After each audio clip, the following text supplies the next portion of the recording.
ব্যতিক্রম করেছি। পরিষদ থেকে তেতুলিয়া পর্যন্ত পথ ভাঙ্গা সেই গণজোয়ার রুখে দেওয়ার সাধ্য কারো হবে না।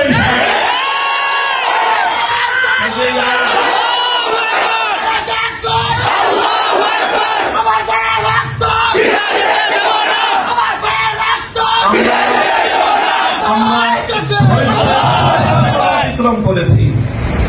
আলহামদুলিল্লাহি রাব্বিল আলামিন ওয়া সলাতু ওয়া সালামু আলা সাইয়্যিদিল মুরসালিন ওয়া আলা আলিহি ওয়া আসহাবিহি আজমাইন, আম্মা বা'দ। আউযু বিল্লাহি মিনাশ শাইতানির রাজীম।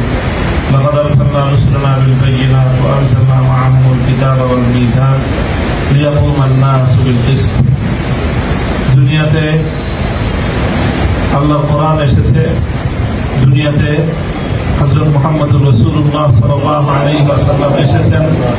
সমস্ত নবীগণকে আল্লাহ পাঠিয়েছেন মৌলিক একটা উদ্দেশ্যে, পৃথিবী বৈষম্যহীন এক সমাজ গড়তে।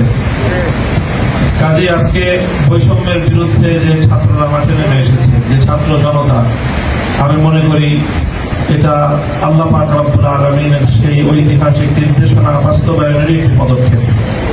যখন আমাদের জাতির দীর্ঘ বৈষম্যের জাতাকলে পিষ্ট হয়ে প্রতিটি ঘরে ঘরে বোবা কান্নায় গোটা দেশ যখন একেবারে একটা কঠিন গঙ্গানির শব্দ প্রতিটি ঘর থেকে আসছিল, সেই সময়ে যখন কেউ কথা বলার সাহস পাচ্ছিল না, সেই সময়ে ছিল তরুণ ছাত্র জনতা, তারা জেগে উঠেছে বৈষম্যের বিরুদ্ধে। তাদের এই জাগরণ আজকে গোটা বাংলাদেশের প্রতিটি মানুষের হৃদয়কে আন্দোলিত করেছে। প্রতিটি অভিভাবক নেমে এসেছে, মায়েরা আজকে তার সন্তানদেরকে বুক চাপড়ে সাহস যোগাচ্ছে সত্যের জন্য, বৈষম্যের বিরুদ্ধে আন্দোলন এবং সংগ্রামে অকাতরে প্রাণ বিলিয়ে দেওয়ার জন্য।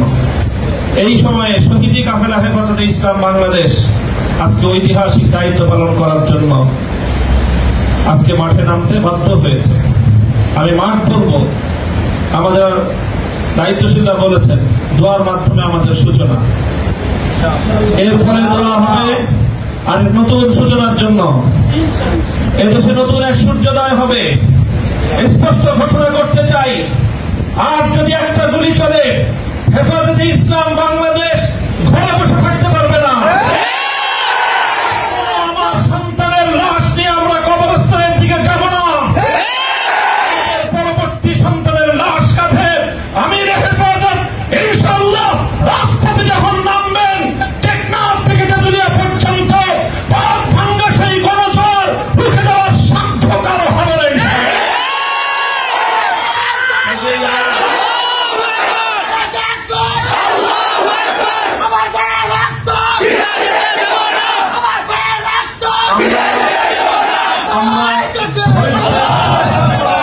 করেছি। পরিস্থিতি এভাবেই যদি চলতে থাকে, আর যদি আমাদের দেশের জনগণের নিরাপত্তার দায়িত্বে নিয়োজিত আইন শৃঙ্খলা রক্ষাকারী বাহিনী বুলেট যদি আর বন্দুকের নল থেকে আরেকটি বুলেট ছুড়ে, তাহলে বাংলাদেশের পরবর্তী গণ অভ্যুত্থান অবশ্যম্ভাবী হবে। সে অভ্যুত্থান রুখে দিতে কেউ পারবে না। আমরা আল্লাহ পাক রব্বুল আলামিনের কাছে দোয়া করব, যারা বৈষম্যের বিরুদ্ধে জীবন দিয়েছে, যারা বৈষম্যের বিরুদ্ধে জীবন দিয়েছে, অত্যাচারীর হাতে যাদের প্রাণ গিয়েছে, তারা নিঃসন্দেহে শাহাদাত বরণ করেছে। কাজেই সেই শহীদদের আত্মার মাগফিরাত শুধু নয়, বরং শহীদদের শাহাদাতের কবুল হওয়ার জন্য আমরা দোয়া করব আল্লাহর কাছে। এবং সেই শহীদদের উসিলায় আল্লাহ যেন আমাদের আগামী প্রজন্মকে এভাবে সকল বৈষম্য